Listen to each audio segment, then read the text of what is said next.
హైదరాబాద్లో బీజేపీ కాంగ్రెస్ పార్టీల వద్ద ఉద్రిక్త పరిస్థితులు చోటు చేసుకున్నాయి. పార్టీ ఆఫీసుల ముట్టడికి రెండు పార్టీల నేతలు పోటాపోటీగా యత్నించారు.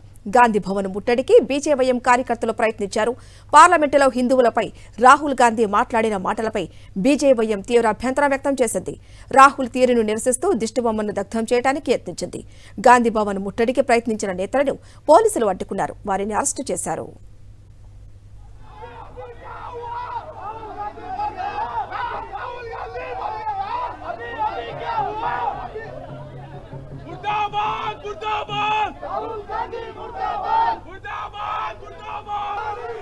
హిందువులపై మాట్లాడిన మాటలను రాహుల్ గాంధీ వెనక్కి తీసుకోవాలంటూ బీజేవైఎం నేతలు డిమాండ్ చేశారు. లేకపోతే రాహుల్ గాంధీని అడ్డుకుంటామని హెచ్చరించారు.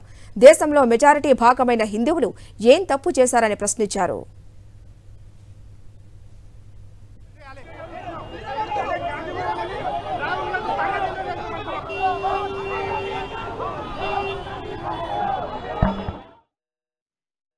భారతదేశం అంటే హిందువులు అత్యధికంగా మెజార్టీగా ఉన్నటువంటి దేశం.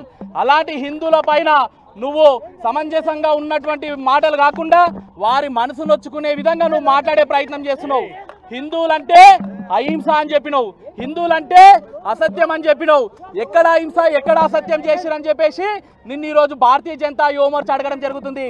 ఫిరోజ్ ఖాన్ గాంధీ యొక్క రక్తం పంచుకొని పుట్టినటువంటి వ్యక్తులు మీరంతా కూడా, భారతదేశానికి వ్యతిరేకంగా ఉన్నటువంటి వ్యక్తులు మీరంతా కూడా, మీరు ఈ యొక్క దేశానికి ప్రమాదం, మీరు ఈ యొక్క దేశానికి అసత్యము అబద్ధాలు చెప్తున్నటువంటి పార్టీ మీ పార్టీ. మీరు హింస నిర్వహిస్తున్నటువంటి వ్యక్తులు మీరు మాత్రమే. కాబట్టి హిందువుల పైన చేసినటువంటి మాటలను వెనుకకు తీసుకోవాలి. లేకపోతే ఫిరోజ్ ఖాన్ గాంధీ, ఎవరైతే ఫిరోజ్ ఖాన్ గాంధీ గారు మనుమడైనటువంటి రాహుల్ గాంధీ, నువ్వు భారతదేశ వ్యాప్తంగా ఎక్కడున్నా కానీ భారతీయ జనతా యువమోర్చా నిన్ను అడ్డుకునే ప్రయత్నం చేస్తుంది. ఇటు బీజేవైఎం నేతల ముట్టడి ప్రయత్నంతో గాంధీ భవన్ వద్దకు భారీగా కాంగ్రెస్ నేతలు చేరుకున్నారు. బీజేపీకి వ్యతిరేకంగా గాంధీ భవన్ గేట్ల ముందు నినాదాలు చేశారు. మోడీ డౌన్ డౌన్ అంటూ నినాదాలు చేశారు. బీజేపీ ఆఫీసులను ముట్టడిస్తామని హెచ్చరించారు.